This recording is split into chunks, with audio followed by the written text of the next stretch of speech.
Okay, ngiye ndavuga ibintu bibiri ariko mbere yo kugira ngo mbivuge muranyemerera nge simwite pasteur. Ngiye papa wanjye ni Revera Pasteur, nago namugereranya n'uriya mugabo. Ndamwita Hakimu, ntibize kumubangamira. Ngiye menyana na Hakimu nagiye gusengera iwe nemviswe n'umukobwa wari waje gukina muri Papa Sava. Njyayo ari bwo bwa mbere muhe n'uriya mugabo. Ngiye n'uriya mugabo twahuye inshuro imwe ntiturahura inshuro ya kabiri. Ari nayo nshuro yampanuriye. Sorry. Uwo mugabo naragiye bafite ukuntu bakira abastari bakabicaza imbere ahantu sinzi icyo bakuri. Uyu mwana akamuhamagara mushire wanga aze ahanga kuri platform. Ngiye kumuhamagara kuri telefone. Account yawe suspended. Ntabwo ashaka indiri fake cyangwa ayiclay azamuka. Uretse gato. Niba ashaka kumbeshyira 18 uretse gato. Kuko ni ikintu tugomba gushyiraho umucyo kuko nagiye ntabwo ndafata side. Reka tubishyiraho umucyo. Allo? Aha, Vanessa ndatekereza uri kunyumva. Okay, Vanessa ndi kumwe na pasteur nguyu hano ntari mpamvu yo kuguhisha. Vanessa ndashaka ngo uvuge ari hano nguyu uvugana na pasteur. Aha, nagiye kuri live. Wagiye kuri live yego? Ndazamuka noneho nyine arambwira njye ntabwo ari umuntu abanza avuga izina ry'ukuri arinde kuko numvisha izina rye. Uretse gato yitwa Vanessa. Aha no avuga izina rye ry'ukuri. Uretse pastor uretse gato. Aha akubwira ngo ihangane tumwumve gato dufata umwanya.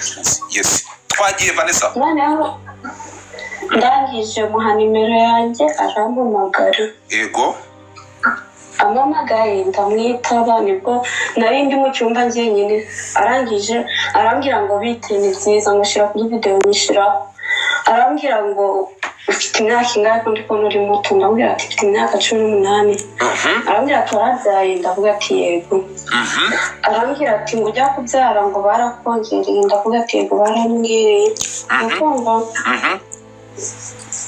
ukumva ndikukumva arangije barambwiye ati ngo ahantu banyongereye ntibanyamubwiye ko ngo nzagira nzarwaraho kanseri. Ngo ninjye muri dushe muri ibintu nkore nyine ngo ngire n'ekana telefone ambwira ibintu nkora ngo ndangiza ngira ute ibiki nakubwiye ibiki nakubwiye ngira ibintu nkora ndangiza kubikora nuko ngahita agira Vanessa, niba witwa Vanessa udatuma nza gufata message zawe nkazitereka hanga. Yego akomeza kubimbwira ndavuga ati mira ntabwo nabikora njye. Okay, hallelujah. Urabyumvishe? Ngerewe wenda ndi kuri video ariko ntakoze ibyo bintu. Arangije mbandagize numvisha ko neje kumbwira ibyo nakora ndamukupa mbona ngishije mu inama. Mpita muboroka ndanayisaba nimero ye no kuri TikTok ndablock. Okay. Thank you, urakoze cyane. Gasoro koze. Abo muhamagaye naze kujya kubitaza kwigira fabrication. Okay, pastor uyu nguyu nagira ikintu bivugaho. Okay.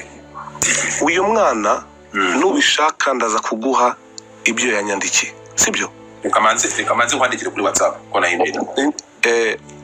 Kankomeze ibyo ndaza kubiguha nyuma. Uyu mwana umvisha ibyo navuze n'ibintu yari yavuze mbere birahabanye. Ntabwo bihabanye. Umva gatoya, tugende gatoya. Ase ntabwo bihabanye. Umva gatoya. Waravuze ngo naje mutushe yiyambure imyenda. Umva nkubwire ukuntu navuze. Let me explain. Naramuhanuriye. Ego arabivuze ibyo yavuze ko namubwiye namenye ko yabyaye urabyumva. N'ibindi ntashaka kuvuga by'umuryango we nawe sibyo? Nawe ku giti ciwe azi ariko kuko yabivuze actuellement reka mbivuge. Ego uyu mwana yaje kunyaturira wenyine ambwira ngo agurisha videos for the people from Nigeria.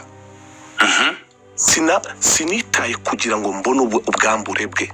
Naramubwiye ati jya muri dushe yawe, urabyumva, ufate ikiganza cyawe ushire ku nda yawe, uvuge ngo nditandukanyije n'aba bagabo bo muri Nigeria, nditandukanyije n'aba bantu bose babi n'iyi myuka mibi bantayemo. Ntago wumvishe ko ntamubwiye ngo afungure video ngo anyere ku bwambure bwe. Icyo cyo akivuzeho clear, ntacyo nakoze. Ndi umushumba, shobora kuyoborwa uko umuntu ngomba kumusengera ariko bifite gloire y'Imana. Kuko yari ari kumwe na nyina adashaka kugira ngo mama we abimenye. Avuga ko nihe yajya, asaba ko yajya muri dushe.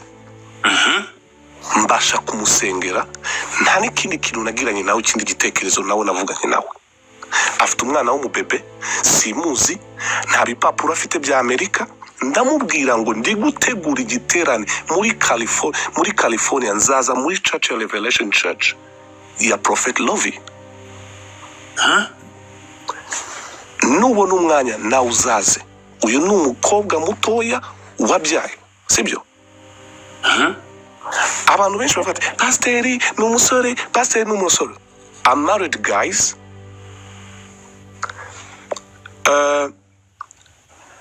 Kuba to accuse me for something's reason bidafite imbere n'inyuma, uyu mwana ndabirangije, mbi closing yaho. Niba ushaka ukundi kuri, kuko izina yambwiye ntago yitwa Vanessa, iryo yambwiye mbere. Okay, dukomeze. Tugende. Hari undi witwa Joanna. Joanna. Sibyo? Yego. Joanna noneho we ngo yari waramuhize mama pasiteri mu umva nkubwira abazi we yadusobanuye n'ijoro yavuze ko nawe yazanyemo mama we ibintu biteye agahinda pastor. Umva gatoya, tugende gatoya, ndashaka Joanna we yabise ku rundi rwego, avuga ko ni moderator wawe, ni utranslatinga, yewe anasengeraga nabo. Nta nubwo yantranslatingira, mbikubwire. Hano hari abana baza kuri live yanjye, kandi umenye ko sinza kuri live kuko nza kuri live kuko nje guhanurira abantu. No, mba mfite service. Sinza kuri live guseka. Kuko nta bushuti ngirana nabo ndababwira ati mbafata nk'amafantome. Ikinzana aha ni ukubasengera, nta kindi dupfana. Pastor ufata abantu ukabita amafantome? No, ndi kukubwira abantu sengera bari kuri mu mihanda. Fita abantu bavuga ati ngo uriya no pastor, mfite church i Kanombe, we buy the batima, dufite batima yacu twaguze. Yego. Dufite church irimo more than 1,000 people. Ushaka kwimenya jya Kanombe ku kibuga cy'indege on airport.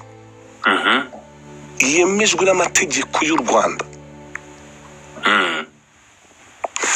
Uranyumva? Sinabapfunzeho comment kugira ngo ugire focus. No, ntabwo ndi gusoma comment, nuko kuyitika. Okay, twagiye. Munakore subscribe, twagiye. Ijambo ni iryawe pastor. Joanna ntiyasobanurira, nta cyongereza afite he can translate me. Joanna nta kintu mpfa nawe. Navuganye na mama we for the prayer. Iyo abantu bagutyo mba suspectinga, mbafite na audio zabo. Okay, ahangaha nahamagaye mama we for the prayer. Arabizi ibyo nasengeye umuryango we, arabizi ibyo namusengeye, arabizi aho namuvanye. Ego simuzi, namumenye yaha, naramusengeye kumusengera, azi ibyo yari arimo. Bwa mbere musengera hari abana bari ahangaha babizi.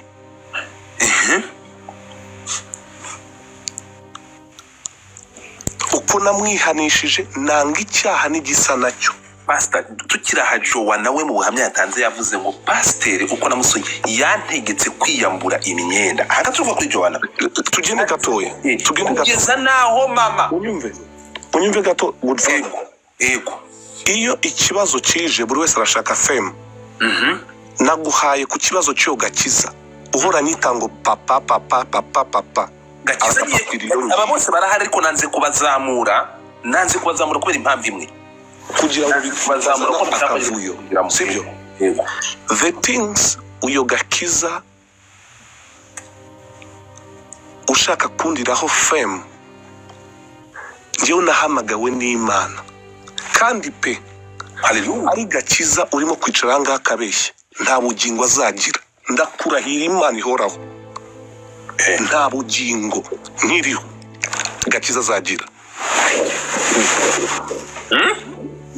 ibi ndabikubwiye niba narahamagawe n'Imana isumba byose Gakiza nta bugingo azagira.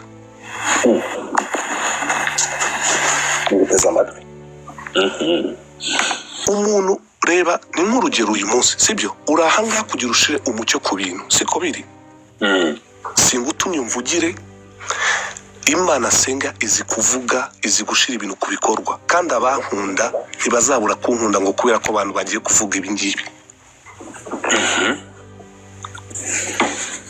Uyu mwana mumenya namumenye ntanamuzi. Ese Godfather wemera ko waciye mu Bukristo siko bimeze cyangwa urazi n'Imana? Wemera ko Imana itarobanura ku butoni? Ndikukumva urabyemera? Uyu munsi nubwo nahanurira abantu sinzi ubisohoza ni Imana ibisohoza. Twagira muragera ku ngingo nyamukuru yatumye ibintu bisandara. Twagiye none ndashaka kuvuga ku bantu bose barimo kuvuga niba izina ryanjye mwarivuga rikabaha ibyo kurya rikabaha aba followers nukuri mukomeze murivuge. Nje kubya Gigi abyo biduteretse ahangaha. Gigi nta kintu mpfa nawe sibyo. Gigi namusanze kuri TikTok y'umudamu bita Fina. Abantu mutapinge screen yego. Fina wo mu Bubiligi. Fina w'ikigarasha. Unyumve? Niho namusanze. Kwa kundi ushaka kuba uri kuri TikTok ugasanga umuntu bari kumuvuga. Bari kuvuga igihugu cy'u Rwanda nabi. Bari kugisebya. Bari kuvuga ibintu bibi nawe arimo. Noneho hariho umugabo umwe arimo kuvuga ngo atanga abantu bakabica muri Malawi.